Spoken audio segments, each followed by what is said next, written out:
दोस्तों, स्वागत है आप लोगों का फिर से मेरे चैनल ऑनलाइन नॉलेज वर्ल्ड में। आज हम लोग पढ़ेंगे झारखंड के अभिलेख। ठीक है, झारखंड में जितने भी अभिलेख प्राप्त किए वो एग्ज़ाम पॉइंट ऑफ व्यू से बहुत इम्पोर्टेंट है। मेनली 3 अभिलेख प्राप्त हुए हैं। ठीक है, पहले अभिलेख में बहुत आदमी को कन्फ्यूजन होता है, व्हाट इज अभिलेख, व्हाट इज स्तंभ लेख, क्या गुहा लेख है, और एक स्तंभ लेख, गुहा लेख और अभिलेख, और कोई लेख होता है शिलालेख। तो उसको मैं अंतर समझा देता हूँ। देखिए, चीज़ तो एक ही होता है, अभिलेख। ठीक है, अभिलेख मतलब जिस चीज़ पे एक लेख लिखा जाता है।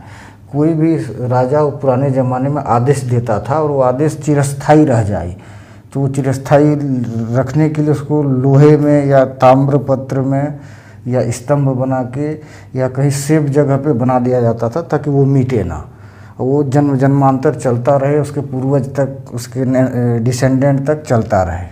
तो उसी को अभिलेख कहते थे। तो अभिलेख ही 3 तरह के होते हैं दोस्तों। जो कन्फ्यूजन होता है ना, स्तंभ लेख, गुहा लेख और अभिलेख, ये सब चीज़ क्या है, इसमें जो कन्फ्यूजन दूर हो जाएगा। अभिलेख मतलब सबको अभिलेख कहते हैं। ये अभिलेख 3 तरह का होते हैं। ठीक है, एक होता है शिलालेख, ठीक है, एक स्तंभ लेख, एक होता है गुहा लेख। यही होता है, यही ना, ये कन्फ्यूजन आज सारा दूर हो जाएगा।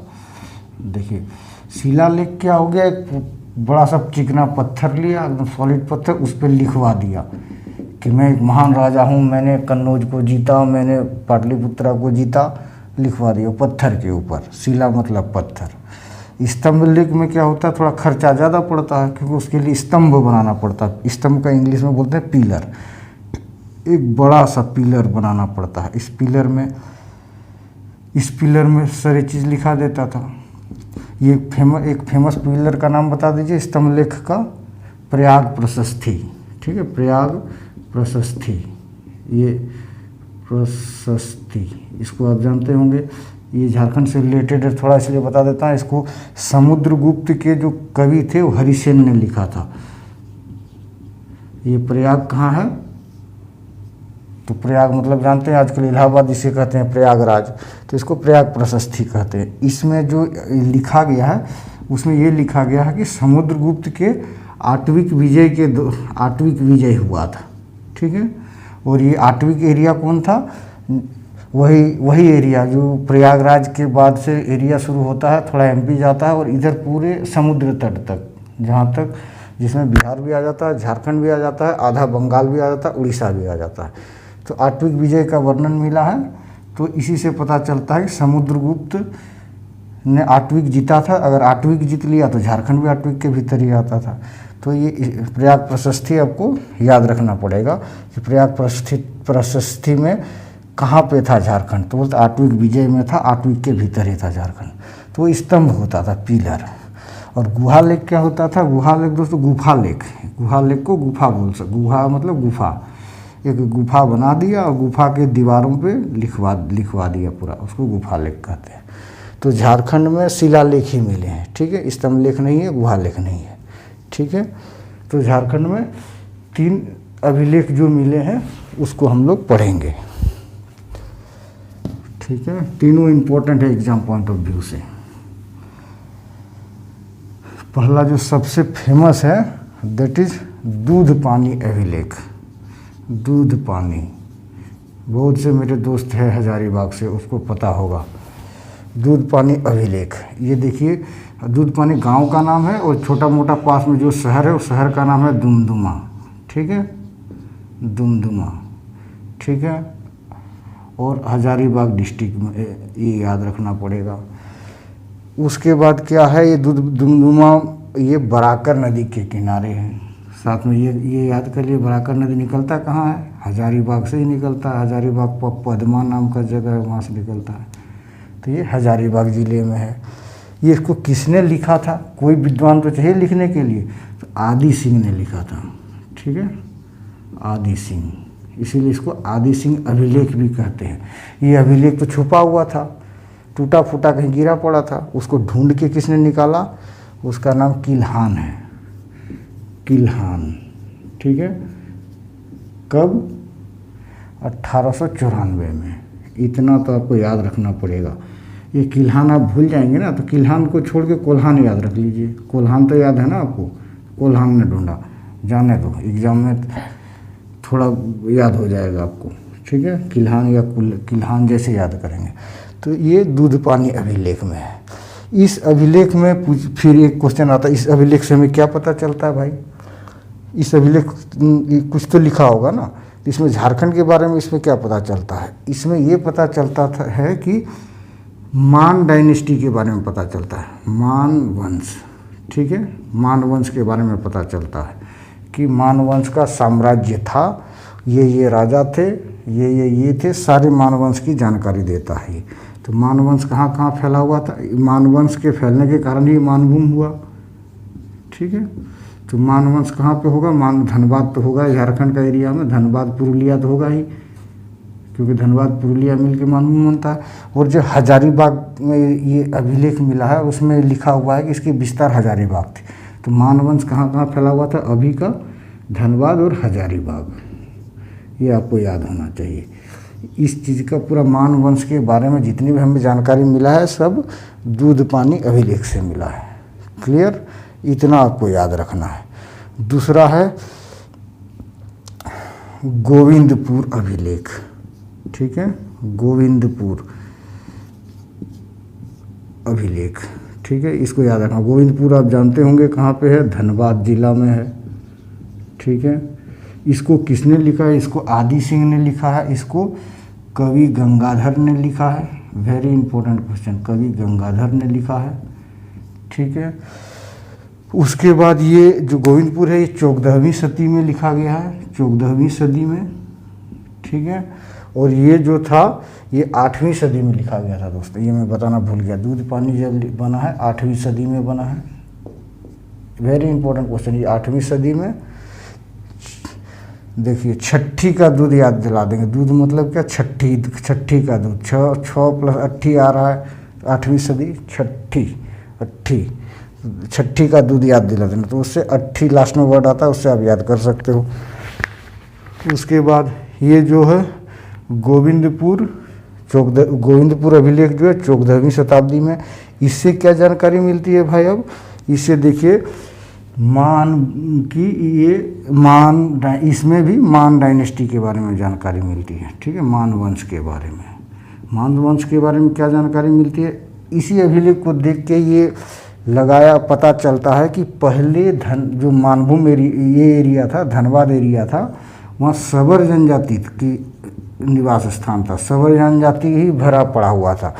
तो मान वंश के जो राजा हुए वो बहुत क्रूर हुए किसके तरफ? सबर के लिए। सबर का पूरा टैक्स इम्प्लीकेशन कर दिया, प्लस इन लोगों को बहुत परेशान करने लगा।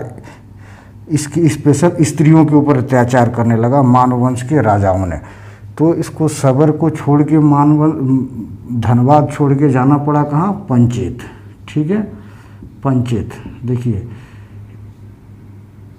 इसी में किसी ने मुझे पॉइंट आउट किया था कि पंचेत का राजधानी कभी कतरासगढ़ होता था। कतरासगढ़ ये है धनबाद में, ठीक है। ये कतरासगढ़ धनबाद में है, लेकिन पंचेत राज्य का ज़्यादा एरिया अभी का बंगाल में फैला हुआ है। थोड़ा सा एरिया इधर है और ज़्यादा सा एरिया उस बंगाल में फैला हुआ है। वही उनको लगा कि मैं उसको बंगाल, यहाँ पे बंगाल बोल दिया हूँ, तो इसको लगा कतरासगढ़ को मैंने बंगाल बोल दिया हूँ, ठीक है, कहीं दूसरे वीडियो में। तो आपको याद हो गया सबर जनजाति पे अत्याचार हुआ था और उसको पंचेत में जाके शरण लेना पड़ा था। पंचेत राज्य में, पंचेत का छोटा सा एरिया झारखंड में है और बड़ा सा एरिया बंगाल में है अभी के साथ। उस समय तो बंगाल बिहार तो कुछ था ही नहीं, बंगाल झारखंड। तो ये आपको याद करना है। ये कब की थी? 14वीं शताब्दी की थी, ठीक है। इतना याद हो गया। अब तीसरा, दोनों अभिलेख दूध पानी और गोविंद, ठीक है। जो गो दूध देती है ये भी याद रख सकते हो, गो दूध देती है। और ये दोनों मानभूम से रिलेटेड है, दोनों मिला के, दोनों जो मानसिंह का है, मान डायनेस्टी का है। अब तीसरा जो अभिलेख आता है दैट इज इटखोरी अभिलेख, चतरा में। इटखोरी अभिलेख दैट इज इन चतरा। देखिए इस अभिलेख से कब बना, देखिए ये बना 9वीं सदी में, ठीक है, 9वीं सदी में, ये आपको याद रखना पड़ेगा। प्लस ये किसने बनवाया, जो राजा था महेंद्रपाल, राजा महेंद्रपाल।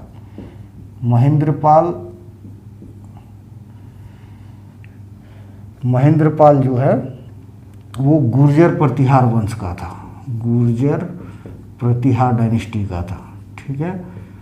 जब गुर्जर प्रतिहार डायनेस्टी कहाँ, दिल्ली साइड का है, ठीक है, राजस्थान साइड का है, उधर राज करता है। फिर ये गुर्जर प्रतिहार का अगर शिलालेख अगर झारखंड में मिलेगा तो क्या अनुमान आदमी लगाएगा कि गुर्जर महेंद्रपाल का अटैक हुआ था झारखंड में, यही पता चलेगा ना। नहीं तो उसका उतना दूर से कहाँ से आ गया।